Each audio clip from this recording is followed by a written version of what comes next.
Hello everyone, this is Gray Merchant of Magic. Today I'm going to be talking about an issue that I'm especially passionate about, sexism. Passionate about fighting, that is. I'll specifically be discussing how sexism shows up in Magic's story. I know this is a complicated subject, so I made sure to do lots of preparation. I actually went to the head of the Women's Gender and Sexuality Studies at my school, and after they didn't respond, I went to the library instead. And checked out a bunch of books on the subject. After getting rid of the ones that reference pseudosciences like ESP or Sigmund Freud, and the one that smelled like it hadn't been open in decades and was making me physically ill to be around, I was set.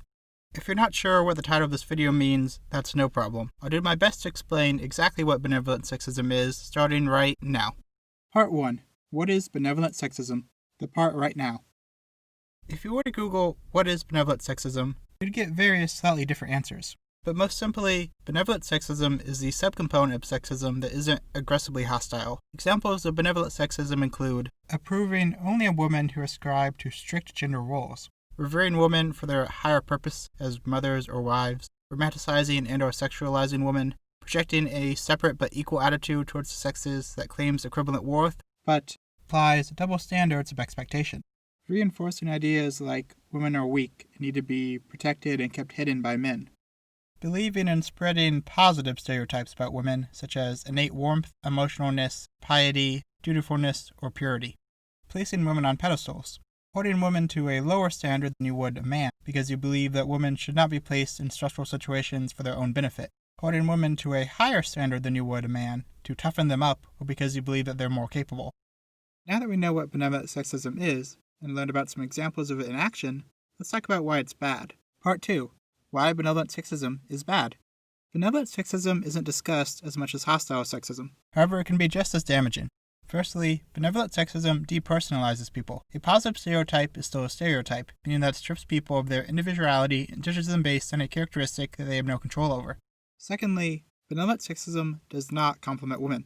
It uses passive-aggressive and dog-whistly language to keep women down. As a biological psychology study put it, benevolent sexism uses praise to maintain gender inequality, which consequently makes women feel less efficacious, agenic, and competent. When you make sweeping generalizations about an entire gender, there are obviously going to be repercussions. Thirdly, benevolent and hostile sexism work in tandem to keep women down. As a Harvard Business School study on the subject states, although they have different valences towards women, hostile and benevolent sexism do not psychologically conflict. Rather, they jointly resolve the tension between dominance and interdependence. Hostile sexism punishes women when they challenge male dominance, while benevolent sexism rewards women for conforming to stereotypes and roles that serve men's needs. Together, these ideologies act as the carrot and the stick that motivate women to stay in their place. Supporting and respecting only women who behave exactly how you think they should means that you don't actually support or respect women. Placing women on pedestals solely because of their roles as mothers or partners means that you don't view them as real, full people. Finally, expecting more or less of women, or expecting them to hold certain traits, is a double standard. Prejudging individuals due to their sex or gender is harmful to the individual and to the project at hand, whatever that may be. Part 3. Benevolent sexism in the Magic story. That sure was a lot. But how does it relate to magic? Well, unfortunately, some themes that perpetuate benevolent sexism appear in Magic's story. How the angels and demons of magic are characterized is the strongest example of this. With very few exceptions, angel cards in magic are exclusively female, while demon cards in magic are exclusively male.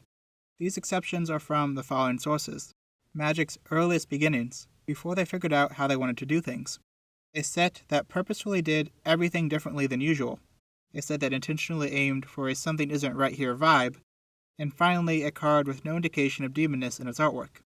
Overall, 97% of Magic's angel and demon cards fall on this gender line. Beyond this very strict gender divide, the angels and demons of Magic have very segregated traits.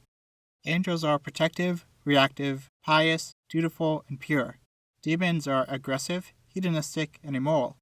Magic's angels are usually passive. Many choose not to interfere in the real world.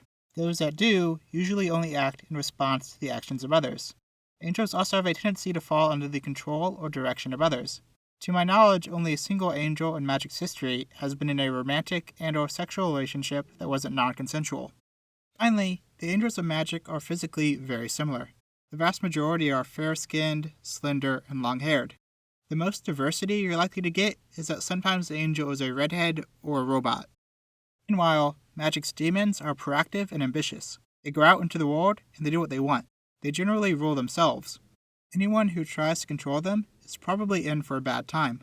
Physically, they're much more diverse. A randomly selected MTG demon could not easily be mistaken for another.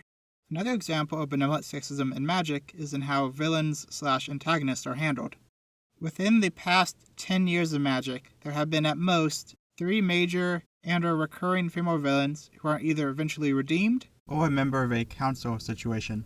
Of those 3, Bantu is fully overshadowed by Bolas, and most people don't even realize that she's female. And Nahiri's story is still in the air, and seems to have had much of her misdeeds ignored.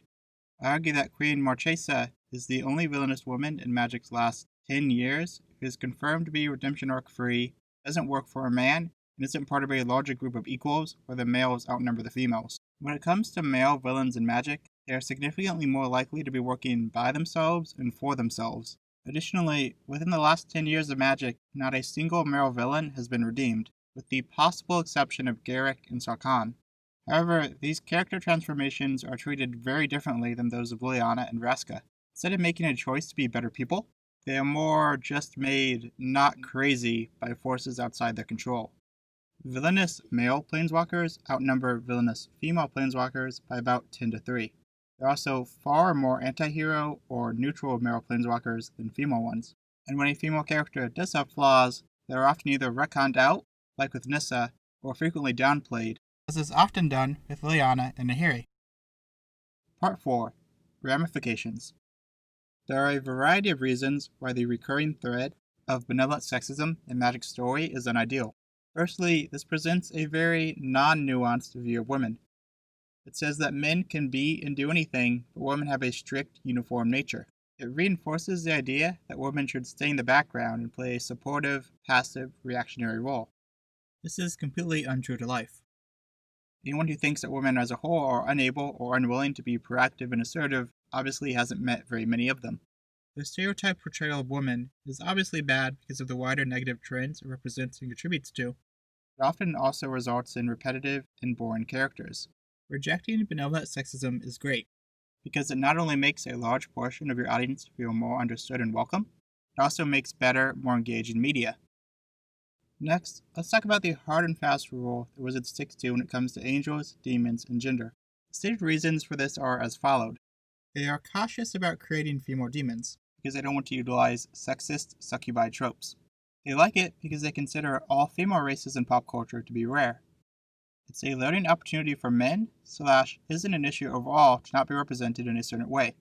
I also found some people claiming that the always female angels exist solely because Wizards chose to follow the trend established by the female Sarah Angel in Alpha, with all male demons established to balance that out. However, I could find no official sources backing this claim up.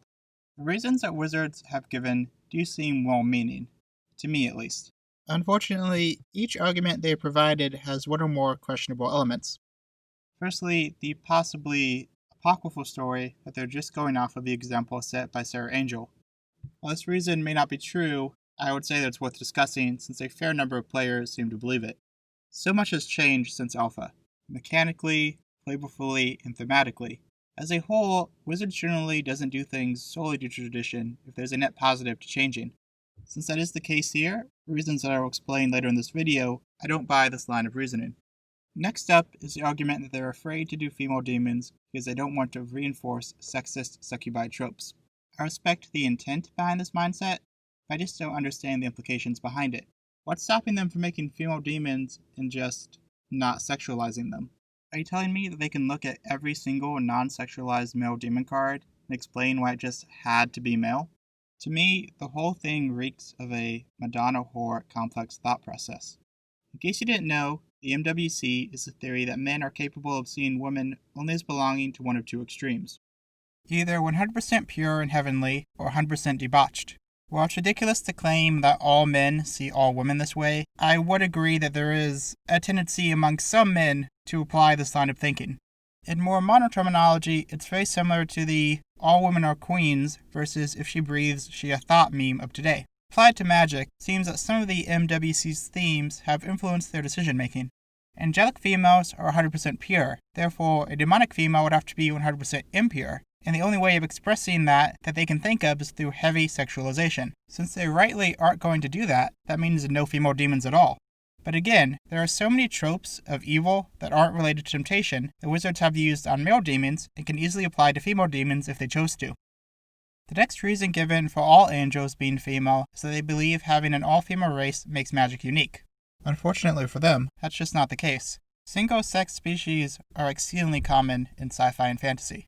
Wikipedia has a whole page on the phenomenon, and TV Tropes lists well over 200 examples, about half of which are all female. Many are from sources older than magic, and female angels aren't unique either. While the Bible only features angels with masculine names, countless sources from the past 2,000 years have ran with female angels as the norm. If you ask a random person to describe an angel, odds are they're either going to describe a chubby baby or something pretty similar to the average magic angel.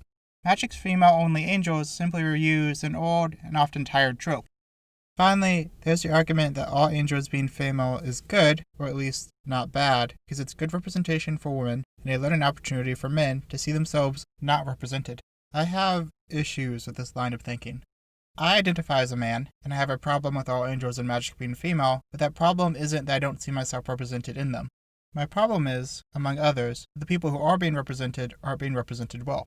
Having all angels, a very popular and frequent creature type, be female does mean that we see women in magic. But when we see those women, they are often pigeonholed into a very specific role that often reinforces stereotypes about women, such as passivity, unambitiousness, dutifulness, innate purity, etc. And to clarify, I'm not saying that nobody identifies with the angels of magic, or that it's bad if they do. I'm saying that a not insignificant number of people don't, because it's a very narrow and often problematic depiction of womanhood. As long as the flaws you give them aren't tied to historic sexism, it's not at all sexist to give your female characters flaws. You just don't need a system that, 1. Assigns a very binary view towards human existence, ignoring all genders other than male or female, and ignoring females and males who don't conform to traditional gender roles. 2. Reinforces the sexist theory of gender essentialism, which states that all normal men and women have universal, innate qualities highly different from the others, and are in fact more different than they are alike. 3. Repeats old cliches about women that undermine their individuality and complexity as people. 4. Equates being fair-skinned and of a specific body type with being morally pure. 5. Results in overall less compelling, resonant stories and characters. Part 5. Moving forward. Now that I've spent an inordinate amount of time complaining, what am I actually suggesting change? A number of things. Firstly, it's time to diversify the angels and demons of magic, in terms of gender for both and in terms of appearance for the angels. While this change may initially seem dramatic, all wizards would have to do is apply the same standards they apply to the majority of commonplace humanoid races to these two. Wizards has been aiming for gender parity in most of their factions and races for a while now, so they are clearly capable of doing so when they put their hearts in it. And if Wizards truly feels that they aren't capable of thinking of some female demon concepts that aren't sexist, that's a sign that they need to further diversify behind the scenes too. Moving on from races to individuals, let's talk about how Wizards writes female characters. Firstly, I would love to see more female villains, not in a way that villainizes women for existing, but in a way that showcases that women are humans with access to the entire range of human emotions and experiences. Going off of that, it would be great to see more nuance and character flaws within Magic's female characters, with more anti-heroes, neutral characters, and flawed heroes. This makes them more developed, relatable, and interesting. Overall, I just want Wizards to apply the full depth of the human experience to all of their characters, regardless of gender. I think that they can do it if the player pushes there. Speak up, speak out, and demand more of the companies you support. Thank you so much for watching. If you enjoyed this video, please like and subscribe to support future content, and follow me on Twitter to vote on future topics for videos. I know this video took a little bit longer to come out, and I apologize for that. I've started school for the first time since I started this series. I think I've got my schedule back on track though, so the next turnaround shouldn't be quite so bad. Anyway, have a great day. I feel like I've inadvertently started a running gag of having something scary right after my end tags. I can't really think of something that fits this time. I guess the real scariest thing is failing to meet people's expectations.